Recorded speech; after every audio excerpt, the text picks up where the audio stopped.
আজি মই পাঠ কৰিব খুজিছোঁ মৌচুমী কণ্ডলীৰ আন এটা গল্প দ্য শ্বুজ মাষ্ট গ' অন।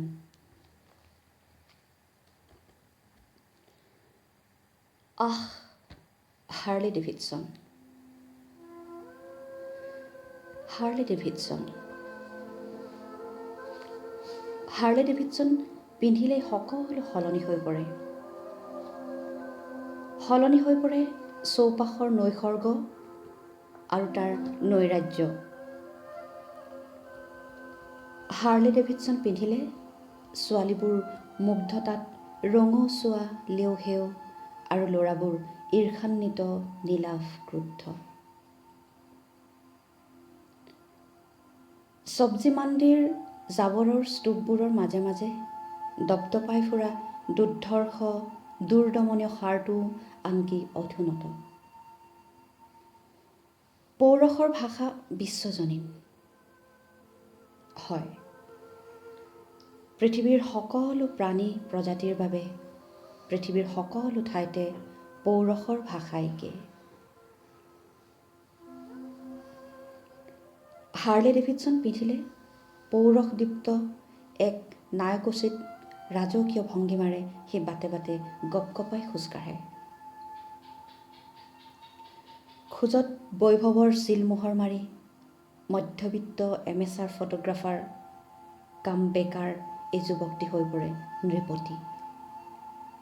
আৰু প্ৰতি সন্ধিয়া ২ নম্বৰ ছোৱালী হোষ্টেলৰ সন্মুখৰ বাটটোৰে সেই নৃপতিয়ে ভজা বাদাম অথবা পোৰা মাকৈ চোবাই চোবাই পালন কৰে প্ৰেমিকাৰ সতে যুগ্ম সান্ধ্য ভ্ৰমণৰ কমিটেড ৰুটিন। প্ৰতি ৭ দিনৰ ব্যৱধানত চাৰিআলিটোৰ হৰপিল ভাজত অনন্ত প্ৰহৰীৰ দৰে ৰৈ থকা এজোপা প্ৰাচীন বটগছৰ তলৰ সেই বিশেষ ঠাইডোখৰত সিহঁত আহি খন্তেক থমকি ৰয়।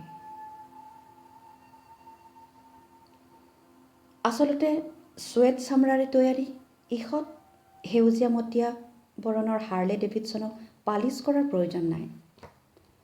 কিন্তু বহু বছৰৰ যাত্ৰাৰে ক্ষয়িষ্ণু অৱশ তাৰ গধপা সৌন্দৰ্যক অটুট ৰাখিবলৈ যুৱ নৃপতিয়ে প্ৰাণপণে চেষ্টা কৰি যায়।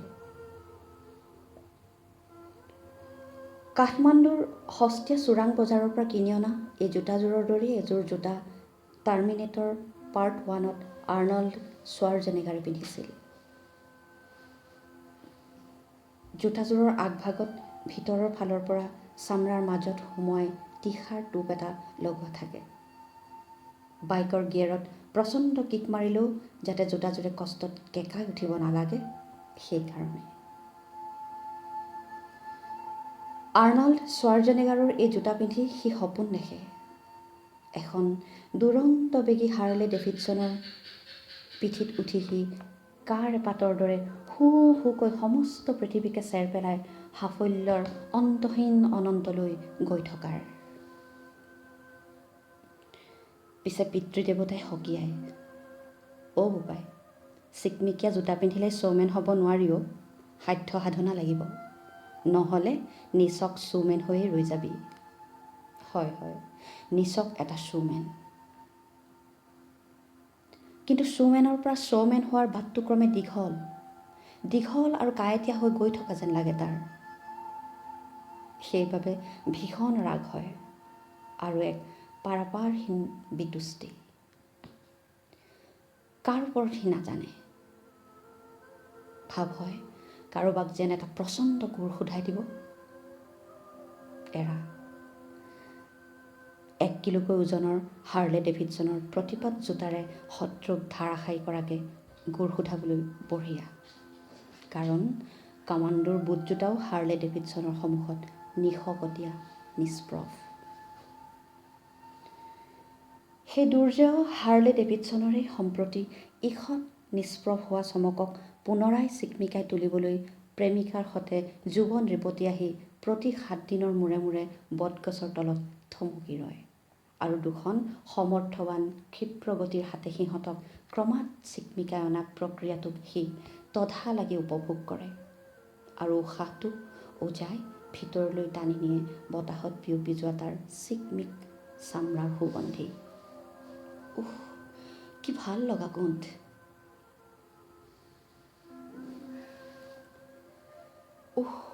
কি ভাল লগা গোন্ধ। প্ৰতিবাৰেই এই সুগন্ধ উজাই সি ভিতৰলৈ টানি নিয়ে। তাইৰ শৰীৰৰ পৰা বৈ অহা জ্যোতি ফুলৰ দৰে গোন্ধটো। বহুত মানুহ আহে তাৰ ওচৰলৈ। প্ৰতিদিনে কত মানুহ, কত গোন্ধ, ঘামৰ টেঙিচি গোন্ধ, চিগাৰেট চাৰ্চৰ ফুৰফুৰীয়া গোন্ধ। কিন্তু তাৰ আটাইতকৈ ভাল লাগে চামৰাৰ গোন্ধ। চামৰাৰ গোন্ধটোৰ মাজতেই তাৰ জীৱন। এৰা কাৰোবাৰ বাবে আই মুচিৱালা, আৰু কাৰোবাৰ বাবে মুচি ভাই। এই নামেৰেই তাৰ জীৱন। তাৰ সন্মুখত দেখিলে এক ভাস্কৰ্য যেন লগা 3টা ঠেঙুলিৰে লোহাৰ এটা ডাইচ, চুইকাটানি আৰু বটালি। কিন্তু কেতিয়াবা হঠাৎ চামৰাৰ গোন্ধত উকালি আহে তাৰ জীৱনে। সকলো এৰি খানাবদোচ হৈ দূৰৰ কোনোবা অজান্তি মুলুকলৈ গুচি যোৱাৰ ইচ্ছা হয়।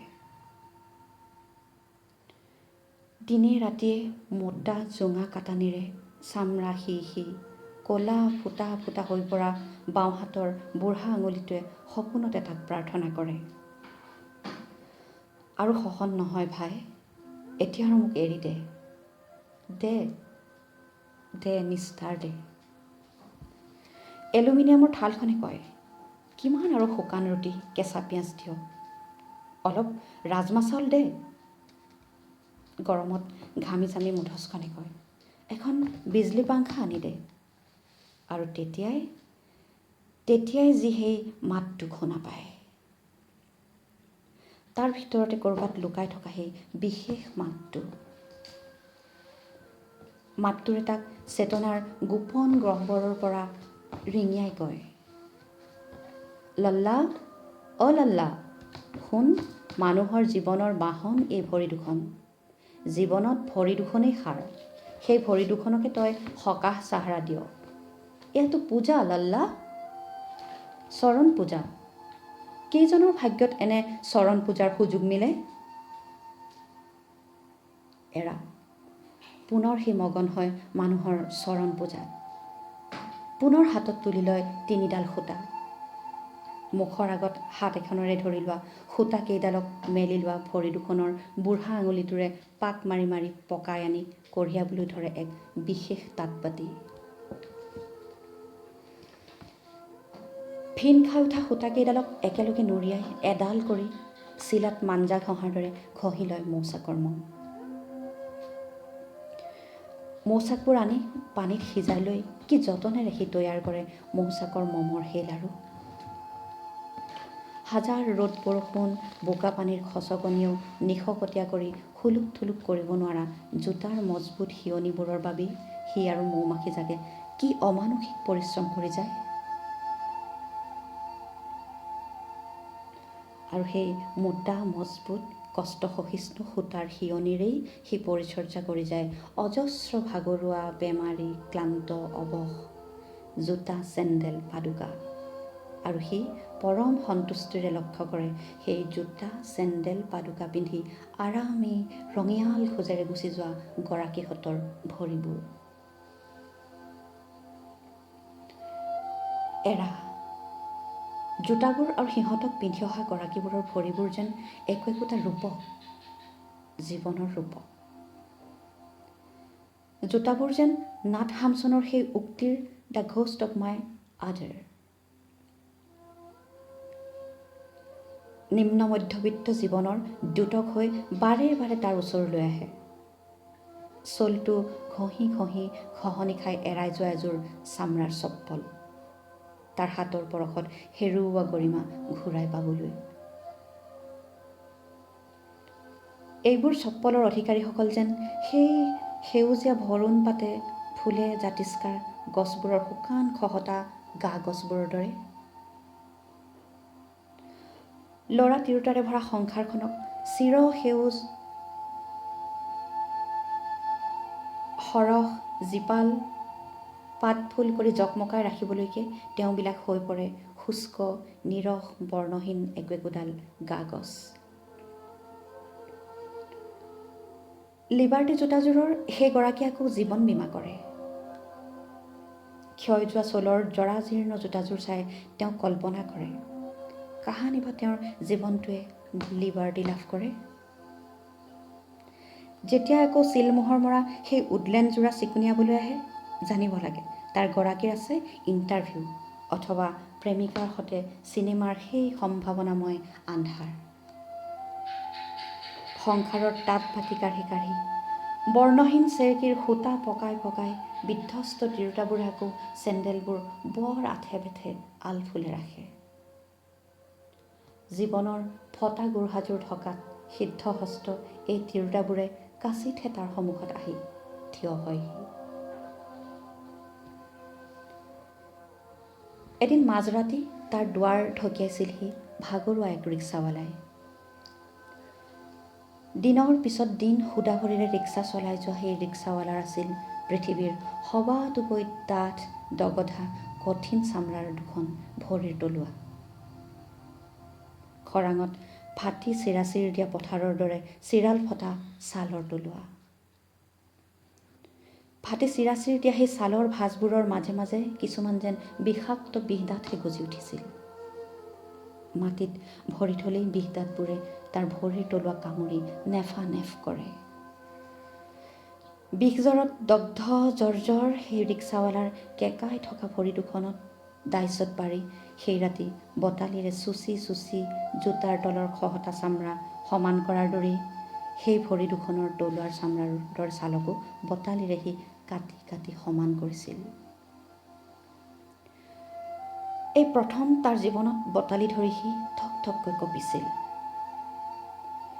শিৰ শিৰকৈ জিকাৰ খাই গৈছিল তাৰ কৰোণাসক্ত আত্মা, আৰু চেতনাৰ সেই মাতটোৱে সংবেদনাৰে দ্ৰৱীভূত স্বৰেৰে মাত দিছিল, এয়াতো তোৰ চৰণ পূজাৰ পূৰ্ণাহুতি অলাল্লা, ভক্তিভাৱেৰে কামটো কৰ। তাৰ টপ টপ চকু পানী সৰিছিল। সি ভাবিছিল কিমান তফাত এই ভৰিৰ, সেইবোৰ আলু খোৱা কোমল পেলৱ ভৰিবোৰৰ পৰা। এৰা সত্যভৰুণ ছোৱালীবোৰৰ সেই ভৰিবোৰ, সিহঁতৰ জোতাবোৰৰ দৰেই মিহি চিকমিক কাৰুকাৰ্যমণ্ডিত, সতেজ নিমজ টক পবালি পবালি আঙুলি। ছোৱালীবোৰৰ ধুনীয়া ধুনীয়া ভৰিবোৰৰ দৰেই সিহঁতৰ চেণ্ডেল জোতাবোৰৰ নামবোৰো ধুনীয়া ধুনীয়া, ফ্লৰিনা, মেৰী, ফেণ্টাচি। কিন্তু ছোৱালীহঁতৰ এই ভৰিবোৰৰ ভিতৰত তাৰ সবাতোকৈ ভাল লগা ভৰি দুখন হৈছে সেই ছোৱালীজনীৰ, যাৰ শৰীৰৰ পৰা জ্যোতি ফুলৰ গোন্ধ ভাহি আহে।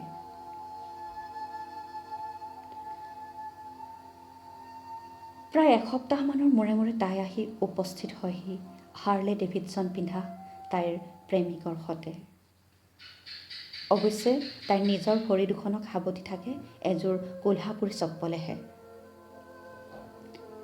প্ৰায় তাইৰ কোল্হাপুৰীৰ ফিটা ছিগে আৰু তাই অকলেই আহি ওলাইহি তাৰ সন্মুখত। আৰু কেতিয়াবা তাইৰ কান্ধৰ হলৌ মোনাটোৰ ছিগা চেইনত মম লগাবলৈ, কাপোৰৰ বেগটোৰ এৰা যোৱা মুখৰ চিলনি শিৱলৈ সি কাটানি চলাই যায়, আৰু তাই কাষৰ মূঢ়াটোতে বহি দূৰৰ আকাশ পাতাল চাই কিবা ভাবি থাকে। নহ'লে কান্ধৰ মোনাৰ পৰা কিতাপ এখন উলিয়াই পঢ়িবলৈ ধৰে সি নজনা নুবুজা আখৰবোৰ।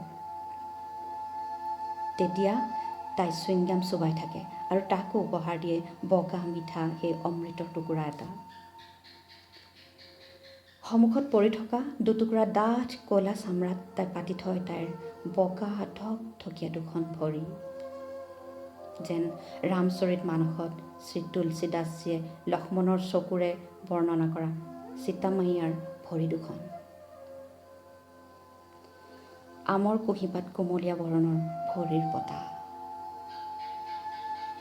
এনে ভৰিৰ পতাৰ হেঁচাতে চাগৈ অশোক ফুলবোৰ ফুলি উঠে। হয়, তাক মাকে শুনাইছিল সিহঁতৰ উপৰি পুৰুষৰ ভূমি প্ৰাচীন পাটলিপুত্ৰৰ সেই অশোক ফুলা উৎসৱৰ কথা। নানা বসন আভূষণেৰে সাজি পাৰি জকমক কুমাৰীবোৰ ওলাই আহিছিল। অভিমানী অশোক গছবোৰক ভৰিৰ পতাৰ হেঁচাৰে উত্তেজিত কৰি পুংকেশৰ স্ফীত কৰিবলৈ। এদিন তাৰ শৰীৰটোকো যেন কিবা এক অদ্ভুত অভিজ্ঞতাই ভৰিৰে হেঁচা দি উত্তেজিত কৰি তুলিছিল। বতাহবোৰ উৎকট গৰমত ভাৱ হৈ উৰি যায়।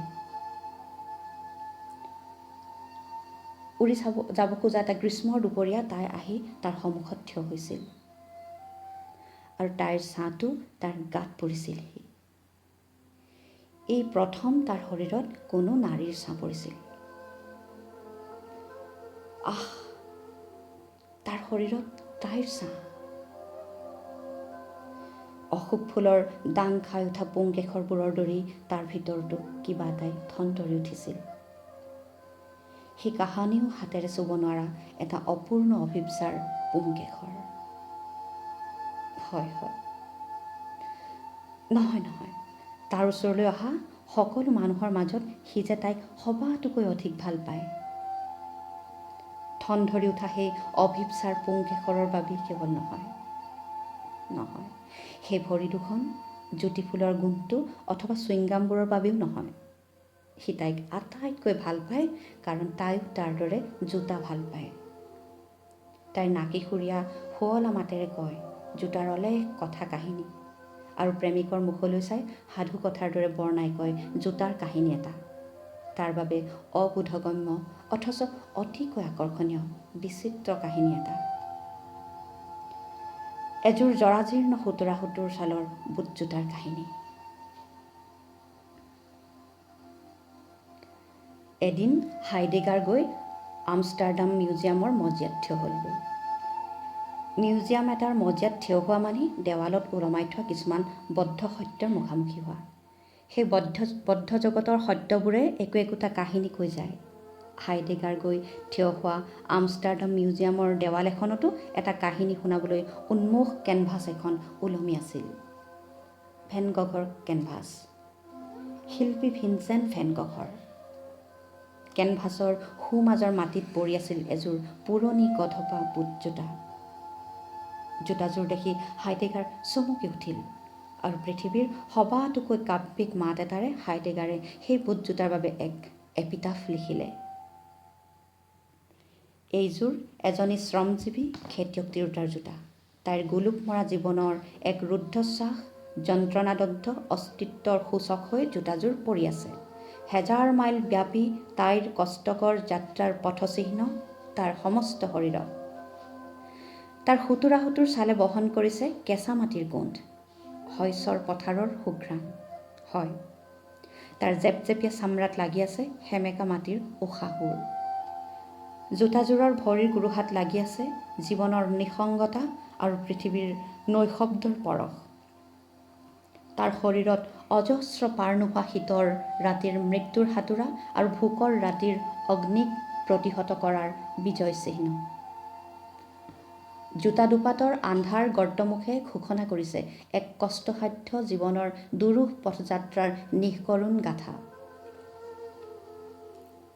তাৰপিছত প্ৰায় অৰ্ধেক শতিকাৰ ব্যৱধানত শ্বাপিৰো আহি থিয় হ'ল সেই কেনভাছৰ সন্মুখত আৰু ঘোষণা কৰিলে, নহয়, এই জোতা কোনো খেতিয়ক মহিলাৰ নহয়, এই জোতা এক শিল্পীৰহে জোতা, ভেন গঘৰ জোতা। ভেন গঘৰ যন্ত্ৰণাময় হতাশাগ্ৰস্ত শিল্পসত্তাটিৰ ই এক প্ৰতীকী ৰূপকল্প। এই জোতা এক যাযাবৰী পুৰুষৰ অন্তহীন যাত্ৰালিপ্সা, ৱাণ্ডাৰলাষ্টৰ দ্যোতক, মহানাগৰিক তাৰ চৰিত্ৰ। ই যে এক প্ৰব্ৰজনকাৰী জীৱনৰ বহু তৰপযুক্ত কথকতা। কিছু বৰ্ষৰ অন্তত আৰু অন্য এদিন জোতাযোৰৰ মুখামুখি হ'লহি দেৰিডা আৰু এক বিদগ্ধ মাতেৰে প্ৰশ্ন কৰিলে, আহ, কোনে ক'ব পাৰে প্ৰকৃততে কাৰ জোতা এইযোৰ? কৃষক নাৰীৰ নে যাযাবৰী প্ৰব্ৰজনকাৰী পুৰুষৰ? সকলো যে ব্যাখ্যা নিৰ্ভৰ, বহুমাত্ৰিক। এয়া শিল্পসত্যৰ কথা, দ্য ট্ৰুথ ইন পেইণ্টিং। কি দ্ব্যৰ্থক দ্বন্দ্বময় প্ৰশ্নবোৰৰ এক হাতৰ এই জোতা? কাৰ জোতা? কাৰ জোতা? কোনে ক'ব পাৰে কাৰ জোতা? কাৰ জোতা? কাৰ জোতা? কৃষক নাৰী নে প্ৰব্ৰজনকাৰী পুৰুষৰ? কোনটো সত্য? কোনটো সত্য? কি সত্য? কি সত্য? কোন সঠিক? কোন সঠিক? Heidegger, চাপিৰো, Derrida? সত্যানুসন্ধানৰ বাটেৰে দ্বন্দ্বময় প্ৰশ্নৰ বোজাৰে truth in art, truth in লাইফৰ কলাৰ সত্য আৰু জীৱনৰ সত্যৰ বিৰোধাভাস ঐক্যৰে জীৱন আৰু জগত গৈ থাকে আৰু তাৰ নৈৰাজ্যৰ পটভূমিত লিখা হৈ থাকে অজস্ৰ গাথা। চিকমিক হাৰ্লে ডেভিডছন পিন্ধি কোনো নৃপতিৰ দৰে গপগপাই গৈ থাকিব বিচৰাজনৰ গাথা। নিছক শ্ব'মেনৰ পৰা হাইফাই শ্ব'মেন হ'ব বিচৰাসকলৰ গাথা। এৰা, আমাৰ এই কাহিনীটোৰ এটা চৰিত্ৰ সেই এমেচাৰ ফটোগ্ৰাফাৰ কাম বেকাৰ যুৱকজনৰ গাথা, যি হাৰ্লে ডেভিডছন জোতা পিন্ধি প্ৰেমিকাৰ সৈতে নিতৌ সান্ধ্য ভ্ৰমণ কৰে আৰু যাৰ প্ৰেমিকাৰ শৰীৰ জ্যোতি ফুলৰ গোন্ধ আৰু জোতাৰ কাহিনীত প্ৰেমমগ্ন হয় এক মুচিৱালা। জোতাবোৰৰ মেৰামতি আৰু চিকমিকনিৰে নিজ জীৱনৰ জৰাজীৰ্ণ চামৰাবোৰ সি থকা সেই মুচিৱালা আৰু তাৰ দৰে সহস্ৰজনৰ জীৱন গাথা আৰু সেই জোতাবোৰৰ অৰ্থ অনৰ্থ নান্দনিক দাৰ্শনিক তাৎপৰ্যক ফঁহিয়াই থকাসকলৰ কথা আৰু সেইসকলৰ কাহিনীক কৈ শুনোৱা আমাৰ এই কাহিনীটোৰ মুখ্য নায়িকা ভাবুক সেই ছোৱালীজনীৰ গাথা। এনে সকলোবোৰ গাথাৰেই থাকে গতিবিন্যাস, ছন্দ অথবা স্থবিৰতা, অৰ্থহীনতা, পুনঃপৌনিকতা। কিন্তু কেতিয়াবা কোনো গাথাত অকস্মাতে আহি এক অভাৱনীয় টুইষ্ট। তেনে এক অভাৱনীয় টুইষ্টৰ জোৰদাৰ খুন্দাতেই এদিন সেই হাৰ্লে ডেভিডছন পিন্ধা এমেচাৰ ফটোগ্ৰাফাৰ কাম বেকাৰ প্ৰেমিক যুৱকে ফোপাই জোপাই টোকৰ মাৰিলেগৈ ছোৱালীজনীৰ ভাড়াঘৰৰ দৰজাত। উত্তেজিত কণ্ঠ আৰু কঁপি উঠা শৰীৰেৰে সি তাইক শুনালে তাৰ জীৱন সলনি কৰি দিয়া এটা খবৰ। অৱশেষত সি শ্ব'মেনৰ পৰা শ্ব'মেন হোৱাৰ বাটটো মুকলি হৈ পৰিল। অলপতে সি তোলা ফটোগ্ৰাফ এখনে দেশৰ সবাতোকৈ সন্মানীয় এমেচাৰ ফটোগ্ৰাফী প্ৰতিযোগিতাখনত প্ৰথম পুৰস্কাৰ লাভ কৰিছে। সেই ছায়াচিত্ৰ প্ৰদৰ্শিত হ'ব দেশৰ সবাতোকৈ সন্মানীয় কলা বিথীকাৰ মজিয়াত। লগতে কেইবা লাখ টকাৰ নগদ ৰাশি আৰু এক নামী দামী মাল্টিনেশ্যনেল মিডিয়া হাউচত এপইণ্টমেণ্ট। অবিশ্বাস্য, অবিশ্বাস্য। অধীৰ আত্মাৰে সি তাইক সাৱটি ধৰে আৰু তাইৰ সন্মুখত দাঙি ধৰে সেই পুৰস্কৃত ছায়াচিত্ৰৰ প্ৰিণ্ট।